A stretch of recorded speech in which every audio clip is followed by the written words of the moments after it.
Hey, welcome everybody to the Anxiety at Work podcast. I'm Chester Elton, and this is my dear friend and co-author, Adrian Gostick. We hope that the time you're going to spend with us will help remove the stigma of anxiety and mental health in the workplace and your personal life. We invite experts from the world of work and life to give us ideas and, most importantly, tools to deal with anxiety in our world.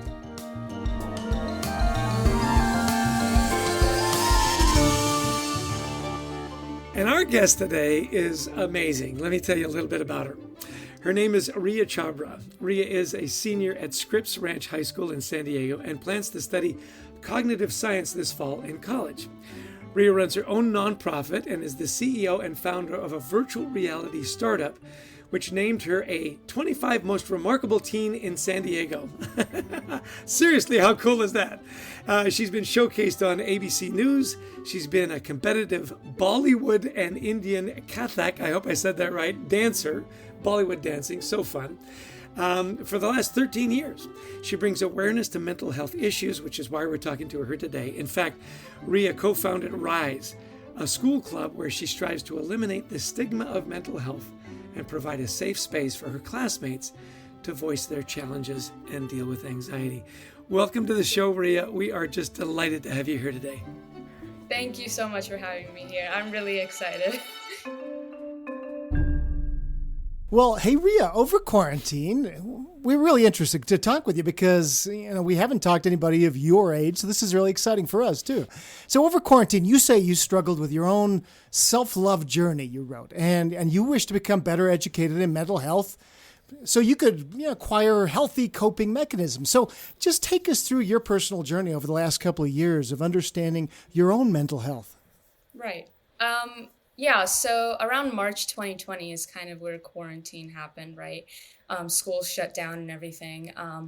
And my first thought process was honestly like, this is great. Like, I need some more sleep. I need some time to myself. Honestly, like everyone's wrapped up in activities and school. So first thing I thought is, I have more time on my hands. Let me try to make myself better. Let me eat healthy. Let me exercise. And that was going great for the first few weeks, actually, until it came to a point where I became obsessed with it. I wanted the number on the scale to go further down. I cut the calorie intake even more and more each day, just, because the idea of looking in the mirror was something I didn't want to see, and I became obsessed with it. It was kind of a rough few months in quarantine, especially, when you have no one to talk to, no distractions, no socialization. And any times I would talk to my friends, it was actually a thought process that a lot of my friends were going through. Many of them had the exact same idea of going into quarantine and struggling with their own mental health, because socialization and friends was the only thing that kept them going through academics and kept their mind off of their own self-love journey. During that time, it got to a point where eventually I recognized, I can't exactly explain what the trigger was, and I wouldn't necessarily say it's, one thing and done, but it got to the point where I realized that there's more to this. I was not only not productive because I wasn't happy, I wasn't doing anything that made me happy, and external validation was just one thing that, why should I care? It comes from within. And going back in person has helped me more because I'm able to see people, I'm able to socialize. But going through that journey and realizing that there were a lot of other people like me, that my friends were doing the exact same thing, was something that kind of triggered a journey of trying to make myself feel better for myself and for no one else. So that's kind of how it started. Yeah, that's so interesting how it started off really positive, right? Hey, this is going to be great. And I'm going to lose weight and I'm going to look fabulous. And then you get obsessive about it and then you start to spiral. So one of the things Adrian mentioned, we have a lot of business people on our show. We have a lot of doctors and all that kind of stuff. We've never talked to somebody in your generation. So, as you talk to us oldies, as our kids call us, what are the things that you would like to share with our generation to better understand, like, what your generation went through in quarantine and how we can be better, how we can be more helpful, how we can better understand what you're going through? Because, our generation we never dealt with stuff like this. If we did, it was suck it up, put a smile on your face, and move on. You know. Yeah. What advice do you have for us? Yeah. Of course. What you said, suck it up, put a smile. That's a mentality that I think a lot of parents have for their children because, everyone's going through quarantine. It's not just people my age. But I think something that's important to realize is that during our age, social interaction is very important. Even the NIH, the National Institute of Health, says that, ages from 10 to 24 is a period in our life where we need social stimuli, and it's increased more for that age rather than, adults or people past that age. So I think it's important to realize that it's not just the idea of not being with friends, school and is one thing, but teenagers have a lot on their plate. And parents, I think, is important to realize that just because we don't have, mortgage to pay or, kids to take care of, it doesn't mean that we don't have things on our plate. Something that I would say in observation of my own experience and from my friends is that parents don't necessarily need to find a solution to something. The kids just need to feel heard, if that makes sense. So, let's say they did bad on a test in school. I'm using this example. I think it's pretty standard, pretty relatable as well. Rather than, let's find a tutor. Let's get that grade up. Let's see how we can talk to the teacher. It's important. Academics are important, but there's obviously a reason behind it, There's a reason behind why the kid is suddenly not doing well or why they don't want to go out Friday nights. I'm talking from my own experience as well. I just think it's important to realize that also in terms of school faculty as well, not every kid has a support system at home or a friend to talk to. So that's honestly the reason why I created Rise in the first place, was not everyone has someone to talk to, and that's very important. So I just think just recognizing that the voice needs to be heard rather than immediately trying to find a solution is very important. Oh, that's awesome. So talk about the impact of social media. We've talked to psychologists who say, this is one of the biggest problems for teens right now with their mental health. They're constantly comparing themselves, just constantly on screens in a way overstimulated. Talk about what you found with that. Mm-hmm. I think a lot of people can agree that there's a lot of pros and cons to social media. And that, multiple studies have even shown that a high usage in social media is a strong link with increased depression, anxiety, loneliness, things like that. But social media is honestly it's the place where teenagers use the most. It's the app they use the most, the things they do all the time in their free time. Communication, you don't even talk to a person anymore. It's just, how can I message them on Instagram? Which is, I think, crazy because you can't even socialize in person anymore, especially after quarantine and the use of social media. The screen time is at an all-time high. So, and I know TikTok is one of the most influential apps to this day, or as of right now. Social media creates this false image of what a perfect life is, what a perfect body is, the idea of a beauty standard, which shouldn't even exist in the first place because beauty changes over time. Beauty is different over cultures. It's a perception. Why do we have a standard for it? But I think it's hard for us to realize, as children or even, anyone, honestly, it's hard to realize that's a manipulation. That's something that's not real. And that isn't something I have to live up to. So social media and it being the main source of communication among people my age, it just makes things worse for your mental health because you have this perceived flaw in your own appearance because you believe that you have to live up to this expectation.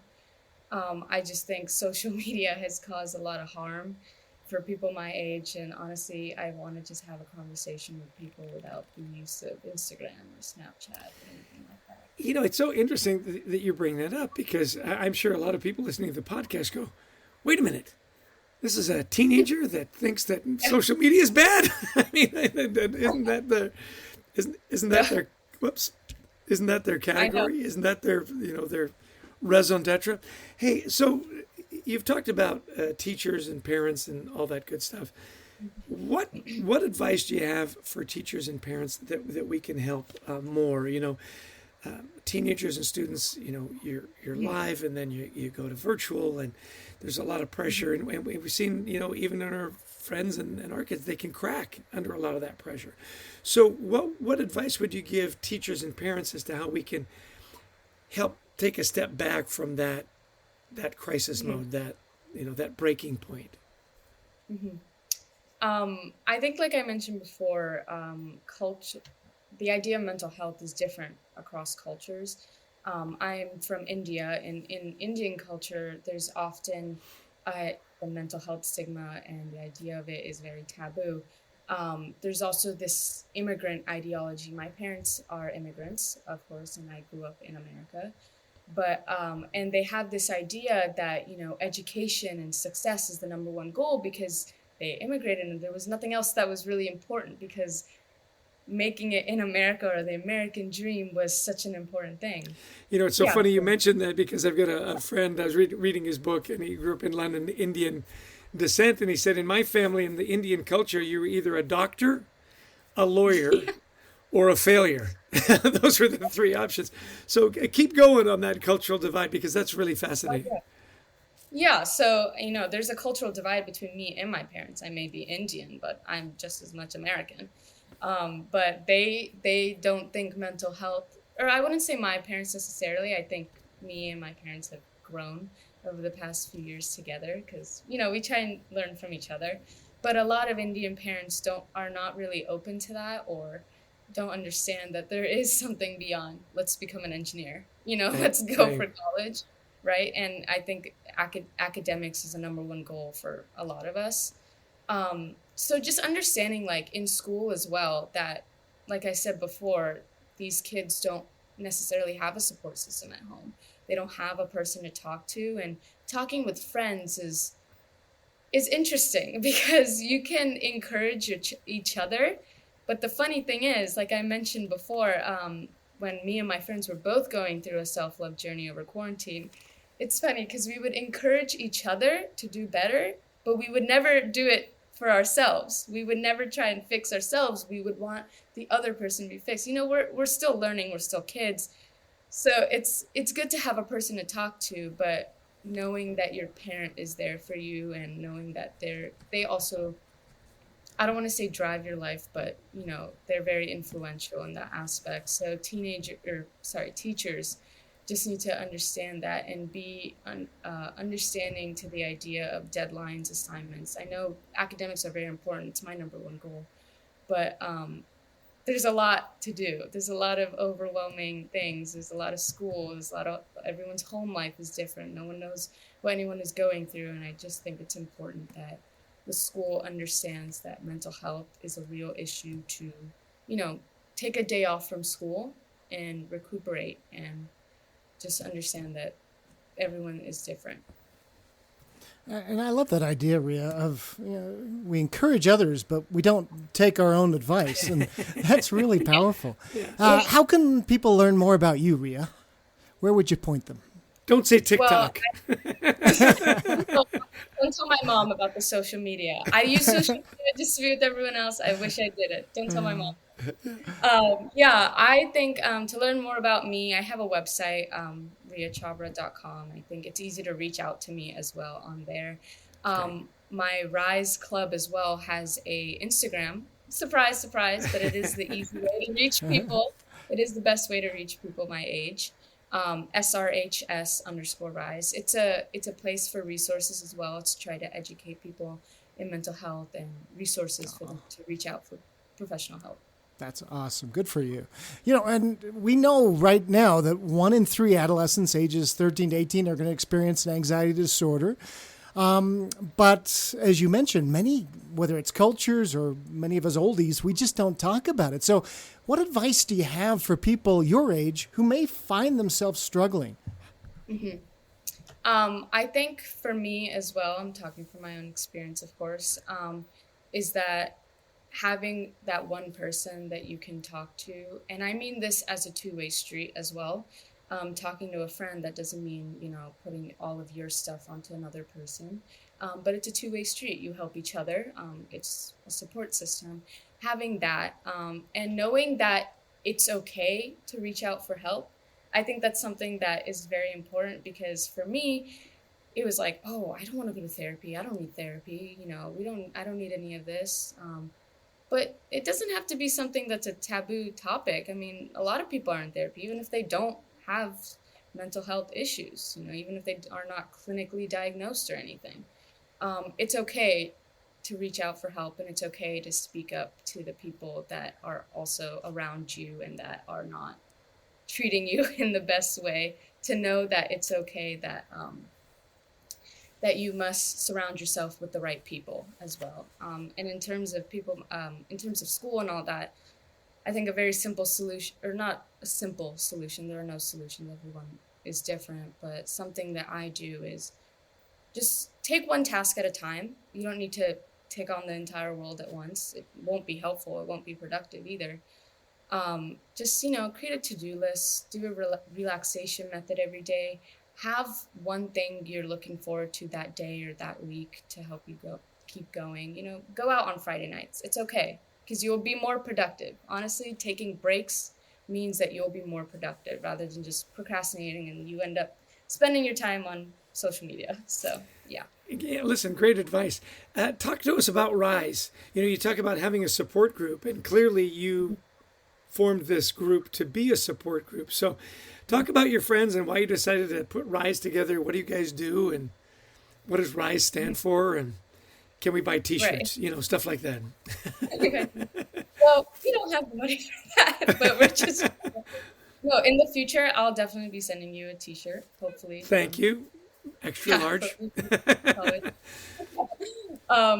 So essentially, Rise was created out of the idea that me and my friends were trying to help each other. Obviously, we don't have like professional experience or anything, but often we would have FaceTimes, or we would have group sessions where we're just trying to be there for each other.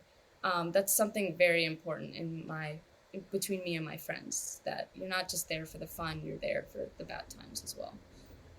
So it was just something that I realized that among my peers, when I would talk to people at school, it was a common thing. I didn't realize how widespread it was. Like, it was so many people.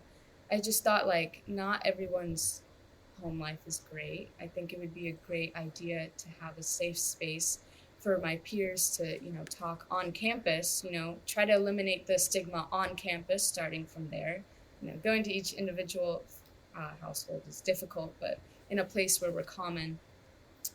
And I like to think that it's been a success, because there's actually been a lot of people that have come up to me and have said that, my home life isn't great. My parents don't understand that I'm actually going through something, and I needed this to validate that I'm going through something, that what I'm going through is real, that it isn't something made up, and that I can learn from my peers. Because something is like, don't take this the wrong way, but teenagers often listening to the adults, they don't want to hear it, right? They don't want to hear the advice.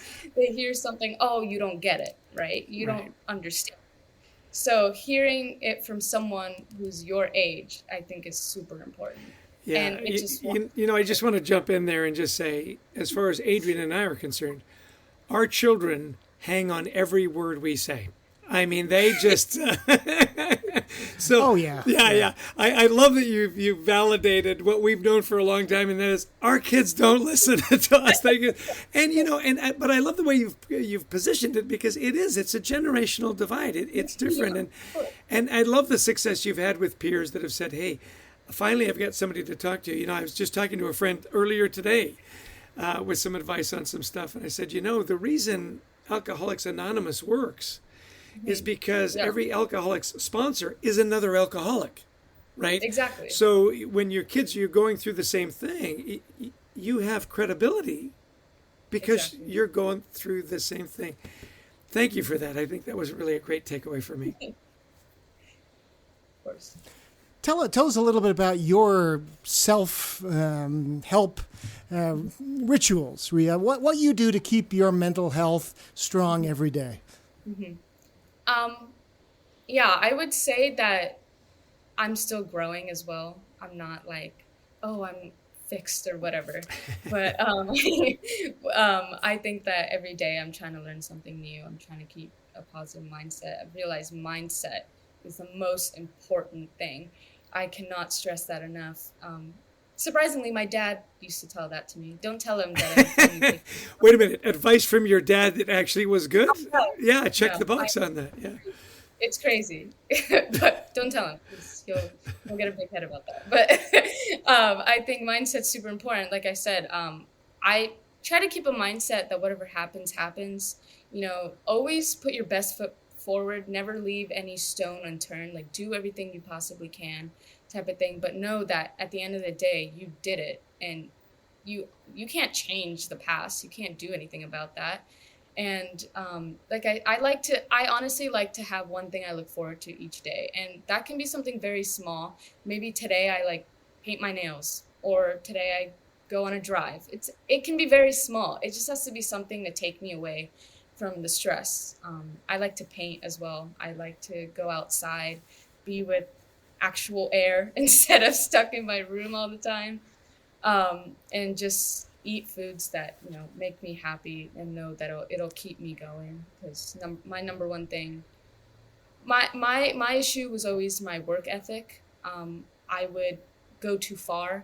Academics was always my number one goal, but I would take it too far where I would neglect my mental health. And I realized that pushing it was honestly just making my academics worse. So if that's really my number one goal, that was the best way I could tell it to myself, was, if that's really my number one goal, be happy, make your productivity better.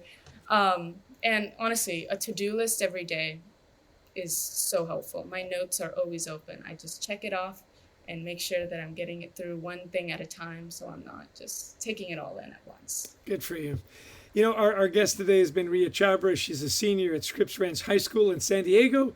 She's the CEO of her own virtual company, which is so cool, and named one of the 25 most remarkable teens in San Diego. So tell us, Rhea, after all this conversation, are there one or two things that you'd want people listening? And our listeners are going to be more parents than teens, that's for sure. What are the one or two things you'd like our listeners to take away from the conversation about their kids, their teens, and their teens' mental health? I think that it's okay to reach out for help when you need it, and that everyone experiences mental health differently. So what works for you may not work for someone else, and that's okay, because things take time and not everything is going to happen at once. Just know that having a mindset and a proper support system, and knowing that to get better, to have a proper mental health, is what comes from within and not from external factors. So I think that's very important to note. Excellent. Well, listen, thanks so much for being on our podcast today. It's been a delight. We were anxiously looking forward to this because of that. Hey, you never know. That you're so bright and articulate, and you've done so much. I know you're applying to Columbia University, which is in my backyard. So, fingers crossed, we'll see you on the streets of New York sometime soon. I really hope so. I hope to see you soon at an NHL game. There you go, hockey. You know his passion. Thanks again, Rhea. Appreciate it. Thank you. Thank you so much. Well, such a fun session with Rhea, Chess. And it's so refreshing to hear from somebody younger who talks pretty openly about these issues, about some of the things she struggled with during the pandemic. And what we have to assume is every one of the young people in our care, whether kids or, young people we have some sort of interaction with, have gone through something. I talked to a leader recently who said, well, I don't want to talk about mental health issues because maybe they'll think they have it, but they really don't. That's not a good idea, right? Yeah. I tell you, I was just so impressed. I thought, man, at her age, I was not nearly that smart or that capable. And, it leads us to a lot of the research we've done in our books of anxiety at work and gratitude and so on, is that high performers, she kept saying, academics, my number one goal, and I come from immigrant parents, and there's a lot of pressure. And I just was so impressed that she'd done her research. And one of my biggest takeaways from her is she said, kids just need to feel heard. Isn't that interesting? We talk about that in the workplace all the time. When I get a bad grade, don't jump to the solution. Just listen to me for a minute. There's a reason why I didn't do well. Let's talk about that as opposed to getting me a tutor or, banning me from my friends for the weekend so I can study longer. Really interesting.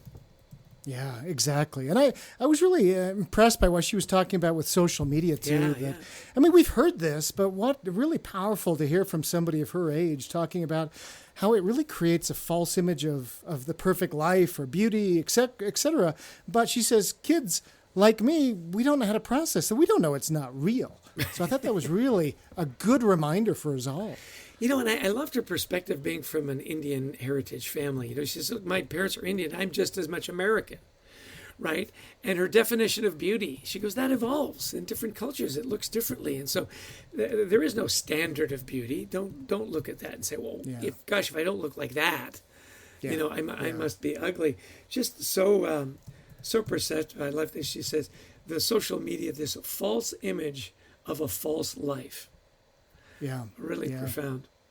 And I thought, too, really interesting about different cultures that, hey, it is rather taboo in the, say, Indian culture. I, grew up in an English culture. Yeah, we didn't talk about mental health. You slap a smile on your face. You get out there, It's, and we have to break down those taboos because young people of every culture are talking about mental health right now. And that's the big takeaway. Well, that's why she formed her group Rise, right? She said, I was talking to more and more people, and I was amazed at how many, we were all dealing with the same stuff.